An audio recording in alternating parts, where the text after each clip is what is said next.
yo vi que estaban viendo un video muy importante, muy interesante, en donde les explicaban todo el tema de la Comisión de la Verdad. Nosotros, y hablo acá en nombre de varias víctimas, de organizaciones del Movimiento Nacional de Víctimas de Crímenes de Estado, de hijos, de organizaciones de derechos humanos, siempre impulsamos que en Colombia se tiene que crear efectivamente la Comisión de la Verdad, y por ello en su momento celebramos este acuerdo de creación de la Comisión de la Verdad. Sin embargo, pues obviamente tenemos algunas inquietudes, principalmente inquietudes sobre el mandato y los objetivos que quedaron plasmados en este acuerdo. Sea lo primero decir que en el mundo, las experiencias del mundo que nos ha dejado, lo importante es que nosotros no podemos depositar absolutamente todas las esperanzas y todo, y creer que la Comisión de la Verdad nos va a solucionar todo. Y esto es importante porque muchas veces uno le pone una vara de medición muy alta a las comisiones de la verdad. Y yo creo que para avanzar en el proceso de paz tenemos que tener claro que no podemos, o sea, tenemos que exigir sí, pero no podemos dejar todas nuestras expectativas en la Comisión de la Verdad. Ya afortunadamente en este punto 5 de las víctimas se creó este otro acuerdo de los tribunales de justicia transicional para la verdad, que ahí también tendremos que ver cómo se complementan los dos mecanismos. Las comisiones de la verdad nos han dicho, y por la experiencia del mundo, se tienen que centrar en las víctimas. Entonces es ahí donde nosotros y nosotras tenemos un papel muy importante que jugar cuando empiece a funcionar la Comisión de la Verdad. Y ojo, cuando nosotros hablamos de víctimas no nos referimos exclusivamente a los hechos victimizantes como personas, en mi caso personal, entonces pues asesinaron a mi padre. No, nosotros desde Hijos hemos concebido que, por ejemplo, nuestra generación, toda nuestra generación es víctima. Y es víctima, ¿por qué? Porque siempre nos hemos preguntado, bueno, ¿y si no hubiesen asesinado a candidatos presidenciales como, por ejemplo, Jaime Pardo Leal? ¿Y si hubiesen permitido que el movimiento Unión Patriótica siguiese existiendo? Seguramente nuestro presente sería totalmente diferente. Entonces, por tanto, una de las primeras cosas que tenemos que hacer en este proceso de paz es entender que como generación y todos y todas somos víctimas, porque todas estas víctimas, las personas que fueron asesinadas, que son desaparecidas, que han sido torturadas, que están en el exilio, nos tienen que hacer falta a todos y a todas. O sea, nos hacen falta. No solo le tienen que hacerle falta a los familiares, sino que definitivamente esto es un reclamo de toda la sociedad. Nos hacen falta, nos hacen falta. Y por ello, entonces, dentro de los objetivos de la comisión, hemos dicho nosotros, bueno, un objetivo es que el reconocimiento de responsabilidades individuales y colectivas es voluntario, voluntario. Entonces ahí nosotros decimos, bueno, ahí cuestionamos un poco porque dudamos, obviamente por la experiencia que tenemos, dudamos de que esos reconocimientos voluntarios vayan a ser tan ciertos. ¿Por qué dudamos? Porque hemos tenido malas experiencias como la Ley de Justicia y Paz. La Ley de Justicia y Paz que exigía a los desmovilizados paramilitares que dijeran toda la verdad, uno de sus principales requisitos fue decir toda la verdad. Cuando uno va y entra a analizar cuáles fueron esas versiones que dijeron los paramilitares, pues primero no dijeron toda la verdad. Salieron muchas verdades importantes para el país, sí, pero no dijeron toda la verdad. Segundo, las historias que ellos contaron fue las historias desde su punto de vista y recrearon muchas veces y reinventaron muchas veces la historia. Entonces, cuando uno iba y escuchaba en las audiencias de versión libre a los paramilitares, entonces estos señores se sentaban y decían, sí, yo asesiné a esta persona, pero lo asesiné porque era guerrillero. Entonces, cuando uno analiza, por ejemplo, los crímenes contra sindicalistas, entonces la excusa de ellos y la historia de ellos es que todos los sindicalistas que ellos asesinaron fueron asesinados porque eran guerrilleros o porque se estaban robando el patrimonio de las empresas. pero nunca contaron realmente, y es la hora que no han aceptado que había realmente una política antisindical y que asesinaban y amenazaban a los dirigentes sindicales porque no les interesaba que existiera la organización sindical. Y tampoco nunca contaron, excepto algunos, quiénes fueron los beneficiarios y quiénes estaban detrás de esos crímenes. Entonces, ¿nosotros qué hemos dicho? Si bien ese reconocimiento pues es voluntario y tenemos esta anterior experiencia, ahí en ese objetivo, por ejemplo, en donde dice que porque el principal objetivo es contribuir al esclarecimiento de lo ocurrido, que eso tiene que ver con el mandato, es donde decimos, bueno, aquí las víctimas, las organizaciones de derechos humanos, las organizaciones sociales, tenemos que realmente, si nos han dicho que somos el centro de este proceso de paz, aquí tenemos que jugar el principal papel. Y el principal papel es que ese reconocimiento voluntario que van a hacer las personas que se presenten ante la Comisión de la Verdad, no vaya a ser para reescribirnos la historia o para cambiarla. ¿Por qué? Puede pasar. Yo no sé si ustedes recuerdan cuando se conmemoraron los 100 años de la masacre de los bananeros.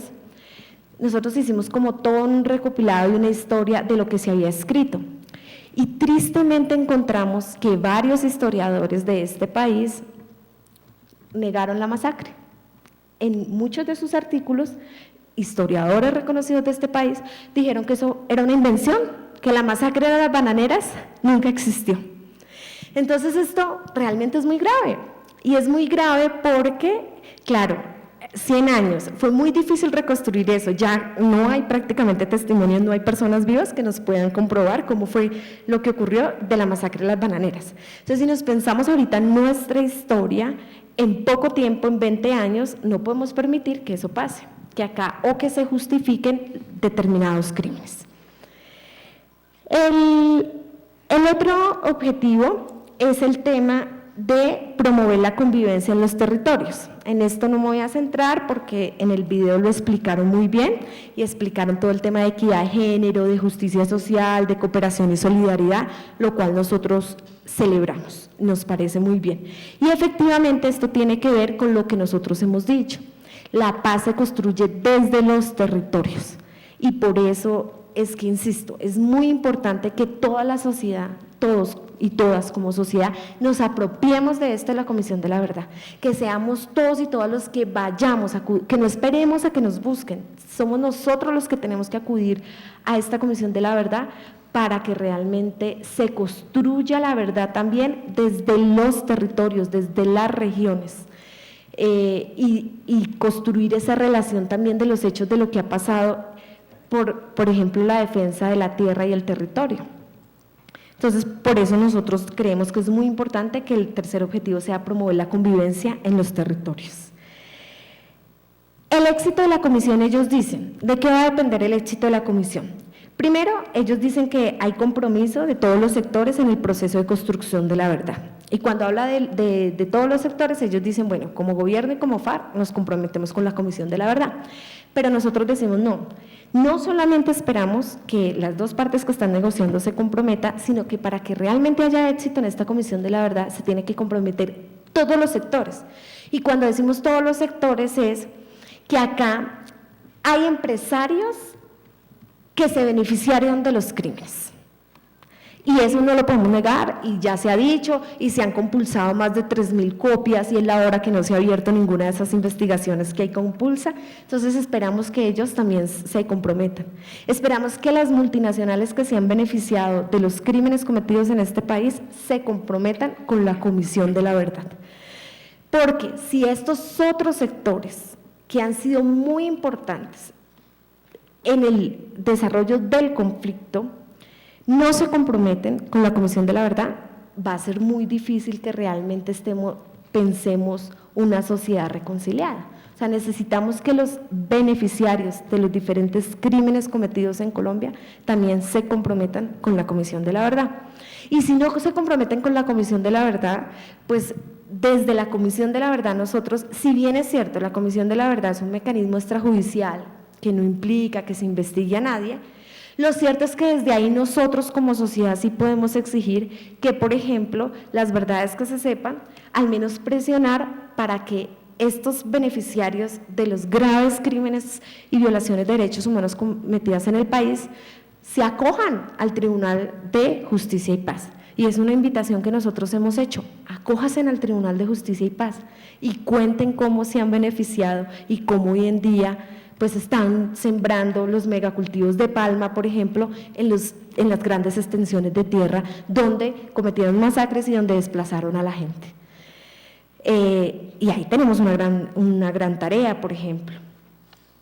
Y entonces ya para entrar en concreto en el mandato, de pasar de los objetivos al mandato. Entonces el mandato de la comisión, ¿qué dice?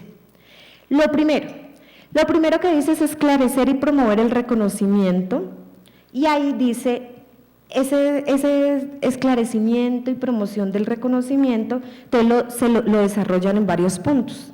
El primer punto es las prácticas y hechos que constituyen graves violaciones a los derechos humanos e infracciones al derecho internacional humanitario.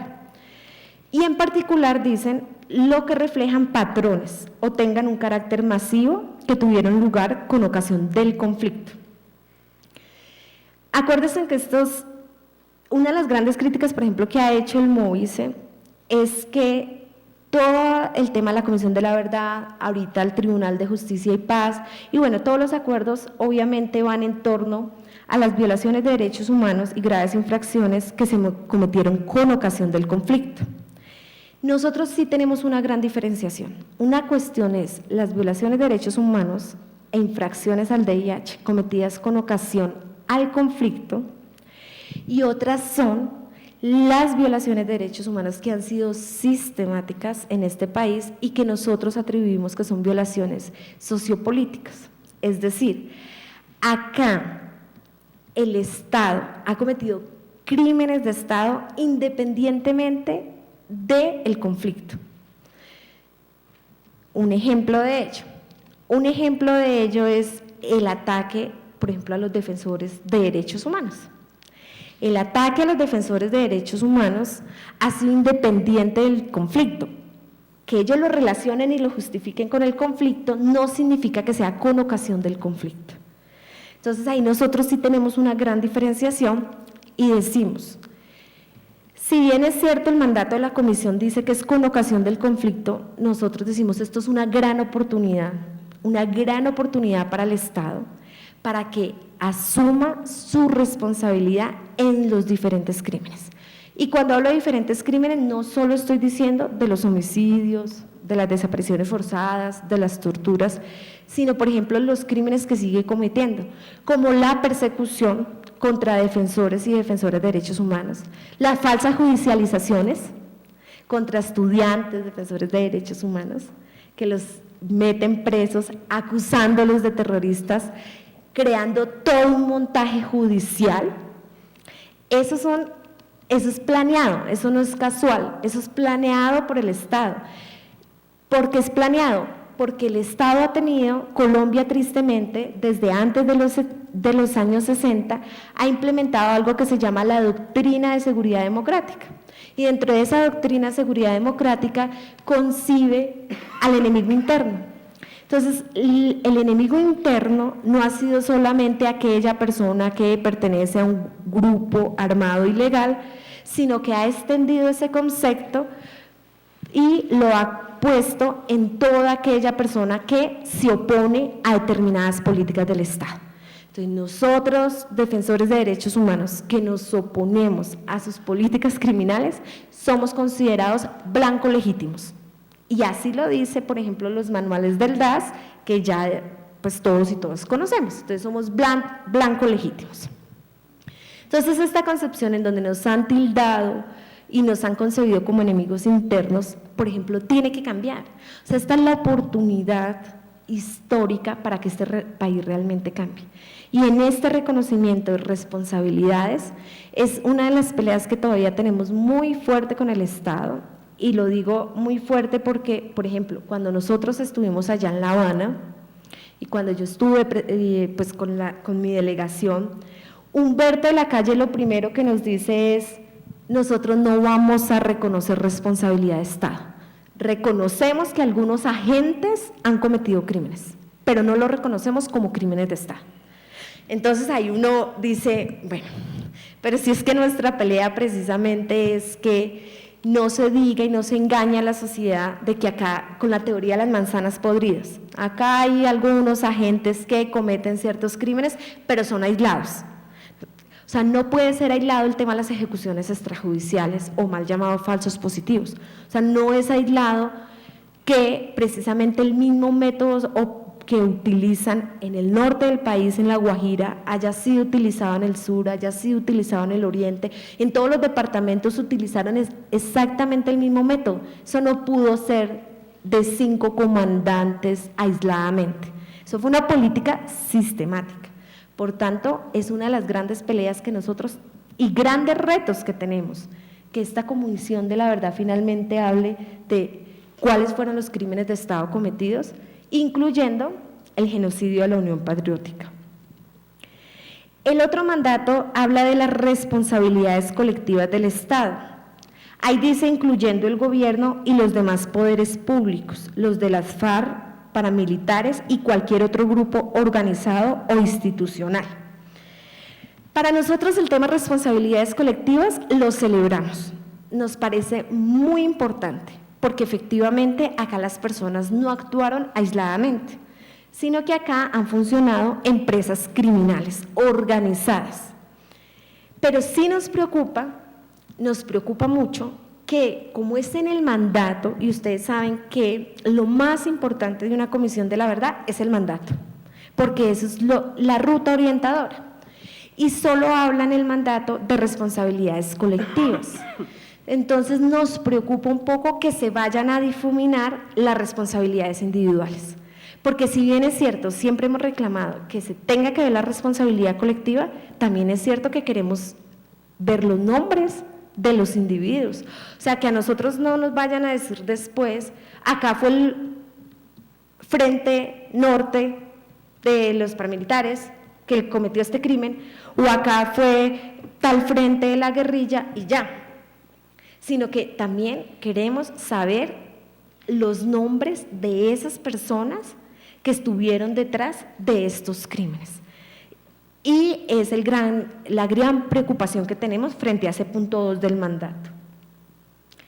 El otro punto del mandato es el impacto humano y social del conflicto en la sociedad, incluyendo el impacto sobre los derechos económicos, sociales y culturales. Mire, en esto sí para nosotros es súper importante y celebramos ese punto. ¿Por qué lo celebramos? Porque es que aquí a la gente no se ha matado porque sí. Acá no se ha matado porque quisimos, pasamos y matamos, no. Siempre detrás de todo crimen hubo un objetivo. Y es a través del reconocimiento de los derechos económicos, sociales y culturales y ambientales que podemos verlo. Entonces, por ejemplo, no es gratuito que a los ambientalistas se les asesine. Ay, porque era ambientalista y era hippie y era loco, no. Es porque estaba haciendo algún reclamo. Entonces, cuando se habla de reconocimiento de los DECs, es precisamente ver un poco detrás, bueno, detrás de ese crimen, ¿qué hubo? Entonces hubo la defensa, por ejemplo, de un páramo, hubo el que estuvo en contra de que se impusieran represas en esa región, hubo, por ejemplo, la denuncia que determinados cultivos estaban acabando con el ecosistema, en el ejemplo del medio ambiente.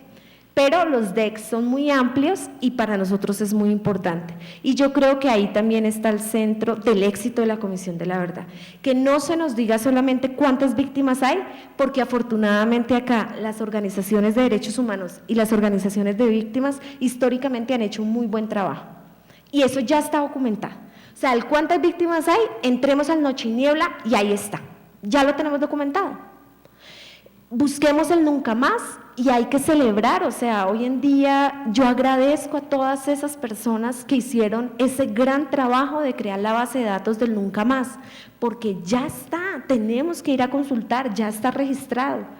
Lo que nos falta es saber, bueno, eso, ¿por qué se dio? Y sobre todo, la gran verdad que nosotros como víctimas reclamamos es quiénes estuvieron detrás de esos crímenes. y por qué se ordenaron y sobre todo, quiénes son los beneficiarios. Porque esos beneficiarios han estado totalmente en la impunidad, no sabemos los nombres de ellos y hoy seguramente siguen aprovechándose y haciendo riquezas a costa de esos crímenes. Entonces, eso para nosotros es lo más importante. Lo otro que habla la comisión rápidamente, porque ya me quedan 10 minutos, es el impacto del conflicto sobre el ejercicio de la política y el funcionamiento de la democracia, y en particular la oposición. Entonces ahí seguramente, acá mi colega va a hablar un poco más del tema, por eso no me extiendo, porque principalmente esto toca que ver, pues bueno, acá es que en Colombia, yo no sé si ustedes saben, pero en el único lugar del mundo en donde está tipificado como delito el genocidio político es en este país. O sea, el genocidio existe en otras modalidades, pero genocidio político en el único lugar del mundo que está tipificado es aquí en Colombia por ese triste antecedente del exterminio de la Unión Patriótica. El quinto y sexto punto es el quinto sobre el impacto del conflicto sobre los que participaron directamente, el sexto sobre el contexto histórico, orígenes y múltiples causas del conflicto. Acá ellos dicen que van a tener como insumo el informe de la Comisión Histórica del Conflicto y sus víctimas. Nosotros creemos que es ahí donde tenemos que llenar a la Comisión de la Verdad de muchos más insumos, porque ustedes saben que fue muy importante el ejercicio que se hizo sobre la Comisión Histórica del Conflicto y sus víctimas, pero a la final tenemos diferentes visiones y ni siquiera las relatorías se pusieron de acuerdo. Entonces, claro, esto nos muestra la complejidad del conflicto, pero también nos puede, ojo, es ahí en donde nos pueden terminar justificando determinados crímenes. Y es donde nosotros tenemos que estar muy alertas para que esos determinados crímenes no terminen justificados. Y pues otro gran punto es el tema de factores y condiciones que facilitaron o contribuyeron al conflicto, el desarrollo del conflicto, en particular la actuación del Estado, las guerrillas y los grupos paramilitares, es otro tema del mandato de la Comisión de la Verdad. Y bueno, los otros son el tema de los procesos de fortalecimiento del tejido social en las comunidades, los procesos de transformación positiva de las organizaciones e instituciones a lo largo del conflicto, el periodo de estudio, pues el ámbito temporal de la comisión señalan que es el periodo del conflicto. Entonces, dentro de esto, es la comisión la que va a determinar cuáles son las prioridades de investigación. Entonces, por tanto, nosotros seguimos insistiendo en que, bueno, ahí tenemos que también ayudar a influenciar. Ya como se me acaba el tiempo, yo solo quiero cerrar como con 3 conclusiones. La primera es que es un gran paso el que se haya acordado la Comisión de Esclarecimiento de la Verdad, nosotros lo celebramos, pero por los otros ejemplos y otras experiencias como Guatemala, tenemos claro que de nosotros, de nosotras, depende el éxito de esa comisión. No se la podemos dejar a los magistrados. De nosotros y nosotras va a depender ese éxito. Si bien es cierto, a algunos y algunas no nos gusta el hecho de que la verdad que va a salir ahí no se pueda judicializar, pues también va a depender nosotros el uso que le hagamos. Y es que nosotros no podemos dejar que pase lo que pasó con el informe que acaban de hacer de esclarecimiento de causas históricas del conflicto. ¿Quiénes de acá ya leyeron todo el informe? ¿Sí? ¿Todos lo leyeron completo? ¡Qué bien! ¿Quiénes? Nadie, ¿verdad? Claro, uno ve ese libro, uno ve ese montón de informes, dice, por Dios, ¿a qué hora lo va a leer? Pero miren, hay que leerlo porque es que fue un gran trabajo que se hizo y no se ha hecho una pedagogía sobre el informe. Es más, nosotros creemos que los caricaturistas, las personas que son artistas, deberían de ponerlo en caricaturas, pues para que todo el mundo pueda tener acceso a ese informe. Entonces, por ejemplo, ese es un gran temor, que el informe de la Comisión de la Verdad quede como en algún tiempo duró en Guatemala, en miles de tomos allá guardados en un escritorio y allá quedó. Las víctimas no dejaron que ese informe quedara allá y por eso hoy Ríos Montt está en juicio y por eso pues pudo pasar por juicio, porque las víctimas no dejaron que quedara engavetado. Entonces, como sociedad no podemos dejar, primero, que la comisión haga sola el informe, no podemos dejar sola, tenemos que aportar todos nuestros insumos. Y segundo, cuando salga el informe, pues es súper importante que nosotros lo difundamos. Y pues solo para terminar una cuña, mañana son las elecciones, espero todos y todas salgamos a votar, no digo por quién, pero es importante, y es importante es por el momento histórico que estamos, por favor pensémonos, o sea, en manos de quién va a quedar este país para la implementación de los acuerdos de paz, porque yo sí soy muy optimista, yo sí creo que vamos a celebrar, ojalá antes del 23 de marzo, que todos salgamos a las calles, así como cuando gana Colombia, yo espero que ese día todos salgamos a las calles a celebrar la firma de ese acuerdo, pero la implementación de ese acuerdo va a depender también de en manos de quién va a quedar este país en las regiones, en las localidades y demás. Bueno, muchas gracias. Gracias, Jessy.